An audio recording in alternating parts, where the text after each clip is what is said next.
Ya, ahora nos corresponde hablar del recurso, el paralelo en cuanto al recurso de casación. Vamos a hablar o a estudiar el paralelo en cuanto al recurso de casación. Y aquí vamos a comparar las casaciones en la forma y casación en el fondo. Vamos a partir en primer lugar por el concepto. ¿Qué entendemos por recurso de casación? El recurso de casación, en primer lugar, no tiene un concepto legal. Lo primero es que no tiene un concepto legal el recurso de casación. Así entonces, el recurso de casación en la forma, podemos señalar que es un acto jurídico procesal de la parte agraviada con una sentencia que busca obtener del superior jerárquico que la invalide por haberse pronunciado con los requisitos que señale la ley o por emanar de un procedimiento viciado. Esa es la casación en la forma. Repito, acto jurídico procesal de la parte agraviada por una sentencia que busca obtener ante el superior jerárquico que la invalide por haberse dictado o por no haber cumplido con los requisitos que señale la ley por emanar de un procedimiento viciado. Casación en la forma. En cambio, casación en el fondo es un acto jurídico procesal de la parte agraviada por una sentencia que busca obtener de la Corte Suprema la invalidación de ella por haberse dictado con infracción de ley y que haya influido sustancialmente en los dispositivos del fallo. Eso es en cuanto a la parte conceptual. Ahora, el segundo punto es respecto a las resoluciones que son susceptibles de casación. Vamos en primer lugar con la casación en la forma.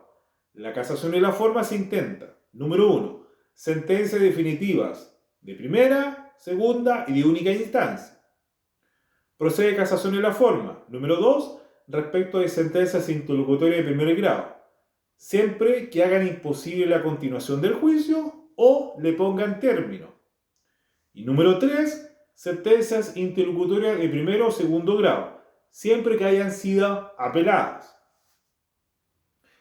Entonces, procede casación en la forma, número 1, sentencia definitiva de primera, segunda y de única. Procede casación en la forma respecto de sentencias interlocutorias de primer grado, siempre que le pongan término a juicio o hagan imposible su continuación. Procede casación en la forma respecto de sentencias interlocutorias de primero y segundo grado, siempre que hayan sido apeladas. Ojo acá, que respecto de los autos y decretos, respecto a estas resoluciones, nunca procede casación en la forma. Ahora, ¿qué resoluciones son susceptibles de casación en el fondo? Número 1. Sentencias definitivas que sean inapelables. Sentencias definitivas que sean inapelables y que hayan sido dictadas por una corte de apelaciones o por un tribunal arbitral de segunda instancia. Procede casación en el fondo, entonces, respecto de sentencias definitivas que sean inapelables y que hayan sido dictadas por una corte de apelaciones o por un tribunal arbitral de segunda instancia.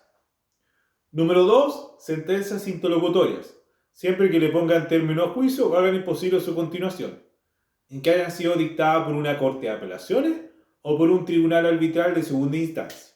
Esas son las resoluciones que son susceptibles de casación tanto en la forma como en el fondo. En cuanto al plazo para intentar casación en la forma, hay que distinguir. Número 1.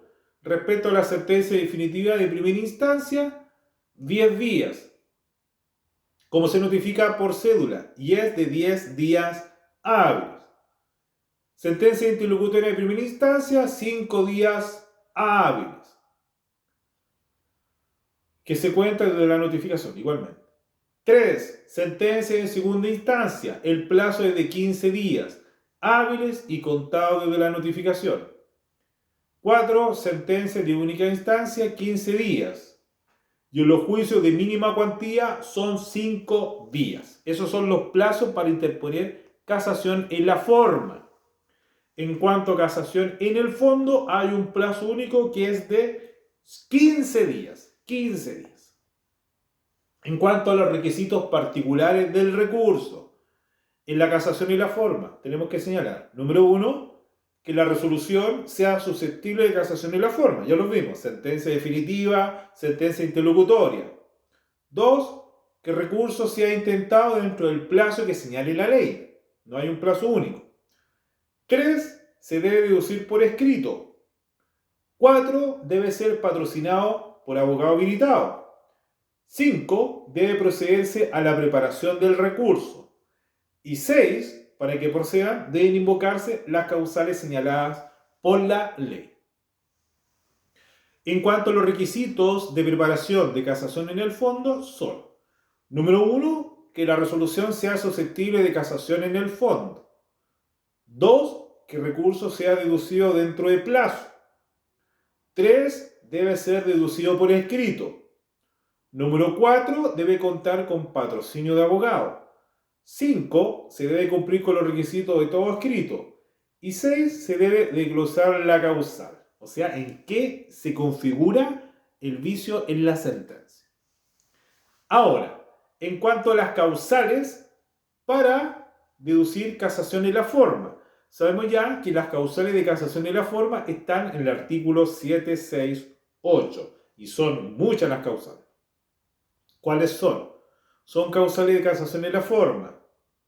Número 1. En haber sido la sentencia pronunciada por un tribunal incompetente o integrado en contravención a lo dispuesto por la ley.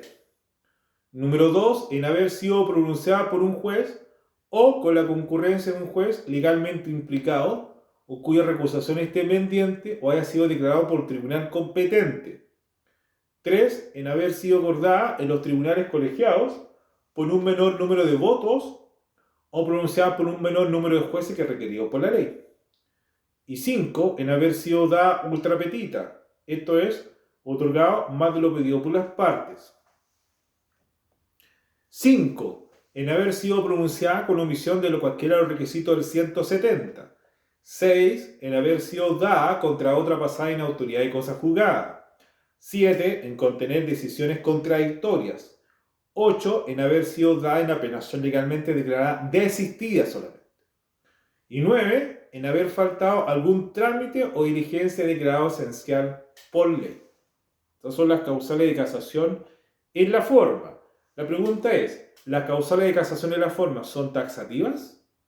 Y la respuesta es no, porque la causal del 768, número 9, se relaciona con dos artículos más, que son la del 795 y la del artículo 800. El 795 señala trámites esenciales, tanto en primera como en única instancia. ¿Y cuáles son los trámites esenciales en primera y única instancia? Número 1. El emplazamiento de las partes en la forma señalada por la ley. Número 2. El llamado a las partes a conciliación, en los casos que la ley lo señale. Número 3. El recibimiento de la causa a prueba. Número 4. La práctica de diligencias probatorias. 5. La agregación de instrumentos presentados oportunamente por las partes. Por ejemplo, si es un instrumento público con citación. 6. La citación para diligencia de prueba. Y 7. La citación para hoy sentencia definitiva, salvo en los casos en que la ley establezca este trámite. Esos son los trámites esenciales ante el tribunal de primera y de única instancia. Ahora, trámites esenciales en segunda instancia. ¿Cuáles son? Número 1, el emplazamiento de las partes, hechos antes que el superior conozca el recurso. 2. La agregación de los instrumentos presentados oportunamente por las partes. 3. La citación para hoy sentencia definitiva. 4. La fijación de la causa en tabla. 5. Lo indicado en el 3 y 4 anteriormente. Y 6. Lo del artículo 795. O sea, ¿cuáles son los trámites esenciales tanto en primera como en única instancia que acabamos de leer? Esas son las causales de casación en la forma. ¿Cuáles son las causales o la causal de casación en el fondo? Y es solamente una. Y esta es infracción de ley que haya influido sustancialmente en los dispositivos del fallo. Y acá hay que explicar qué se entiende por ley, qué se entiende por infracción y qué se entiende por influencia. ¿Qué se entiende por ley? Entendemos por ley la ley propiamente tal. Por ejemplo, ley de abandono de familia y pago de pensión alimenticia. Por ejemplo. La Constitución es considerada también, para este efecto, como ley. Los tratados internacionales, la costumbre, en los casos que la ley se remita a ella. La ley extranjera y la ley del contrato. Luego, ¿qué entendemos por infracción? Entendemos por infracción lo que es contravención de ley.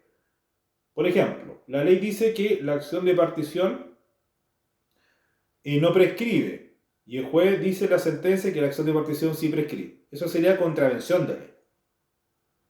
Errónea interpretación de la ley. Por ejemplo, cuando un tribunal interpreta una norma de manera errónea y no aplicó los elementos de interpretación del 19 al 24 o del 1560 al 1566, por ejemplo. Errónea interpretación de la ley. O por una falsa aplicación de la ley. O sea, el tribunal resolvió un asunto aplicando una ley distinta a la que debió haber aplicado. Por ejemplo, un conflicto de arriendo. Y el juez resolvió el conflicto aplicando el arriendo del Código Civil y no la de la ley especial, la ley de arrendamiento de predio urbano, la ley 18.101, por ejemplo. ¿Y qué entendemos por influencia? Influencia. Entendemos en que consiste en sostener que a consecuencia de la infracción de ley, la sentencia es distinta a cómo debió haber sido dictada. O sea, se falló en un sentido distinto. Qué malo el café. ¿Ya? Luego, ¿cuáles son los trámites de la casación en la forma? Qué malo el café.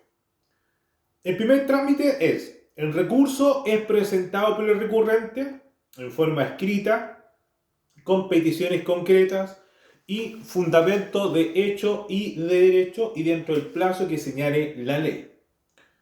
Número 2, el tribunal tiene que hacer un examen de admisibilidad. Y este examen de admisibilidad debe analizar si el recurso se interpuso dentro del plazo, si la resolución es susceptible de casación, si el recurso tiene fundamentos y si tiene peticiones concretas. Número 3, el tribunal tiene que resolver la presentación del recurso. Él puede declararlo admisible o inadmisible. ¿Ya? Estamos viendo generalidades solamente, sin entrar al detalle. ¿Qué más? 4. Con la nueva ley se notifica a ambas partes por estado diario. Y 5. El tribunal de primera instancia repite al superior los antecedentes. Antes se enviaba materialmente, hoy se envía electrónicamente. O sea, el tribunal inferior le da acceso a la carpeta electrónica al tribunal superior. Esos son los trámites ante el tribunal inferior. Ante el tribunal superior, los trámites son: número 1, certificado de ingreso del recurso. Número 2, el plazo para comparecer. 3, examen de admisibilidad. 4, resolución del tribunal. 5, adhesión a la apelación. 6, luego vienen los trámites de la vista de la causa. Y los trámites de la vista de la causa tienen una serie de trámites complejos. Número 1, comienza la vista de la causa cuando se notifica el decreto autoenrelación por estado diario. 2, la causa debe aparecer en tabla. 3, inscribirse para alegar. 4, instalación del tribunal. 5, certificado de las causas que se verán. Y 6, el llamado a cada abogado para alegar en la causa. Luego, continuamos con la tramitación, luego viene la relación y los alegatos de los abogados. ¿Ya? ¿Qué más podemos señalar? En cuanto a los trámites de la casación, en el fondo, los trámites son básicamente lo mismo, pero tiene una sutileza que es respecto a lo que es el rechazo in limine. Vale decir, esto es el rechazo al comienzo. Y esto consiste en que la Corte Suprema efectúa un examen de admisibilidad. Y el recurso pasa al filtro de la admisibilidad, pero las peticiones, los fundamentos jurídicos de las partes son tan malos que el tribunal lo rechaza de inmediato. O sea, el recurso no tiene razón de ser. Eso es el rechazo in limine. En cuanto a la preparación del recurso, tenemos que señalar que solamente hay preparación del recurso y la casación es la forma. ¿Y qué es la preparación del recurso, la casación y la forma? Este consiste en la reclamación que debido haber hecho el recurrente respecto del vicio en todas las oportunidades procesales pertinentes. Eso es. ¿Qué más? Y el recurso de casación a la forma termina por medios normales o formas anormales. De forma normal es con la dictación de la sentencia. Y de forma normal puede terminar por equivalentes jurisdiccionales. Y la casación en el fondo también puede terminar por formas anormales o forma normal. Las formas anormales de terminar la casación en el fondo son: número 1, desistimiento del recurso. 2, por cualquier otra causal. Y 3, rechazo in limine. Esas son las formas anormales. Y la forma normal es por la dictación de la sentencia. Y esta puede ser de dos fines. Puede rechazar el recurso y que lo acoja. Si rechaza el recurso, la sentencia no cambia en nada y se informa al tribunal de origen para el cúmplice. Eso es cuando lo rechaza. Ahora, que la sentencia acoja el recurso. Si lo acoge, la Corte Suprema debe dictar dos sentencias.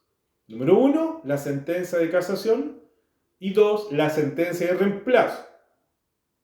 La sentencia de casación es aquella en que la Corte justifica porque anula la sentencia original. Esa es la sentencia de casación. Y la sentencia de reemplazo es aquella en que el Tribunal Superior dicta una nueva sentencia para reemplazar a la anulada. ¿Ya? Esto es respecto de forma muy somera lo que es una diferenciación entre lo que es la casación y la forma y en el fondo.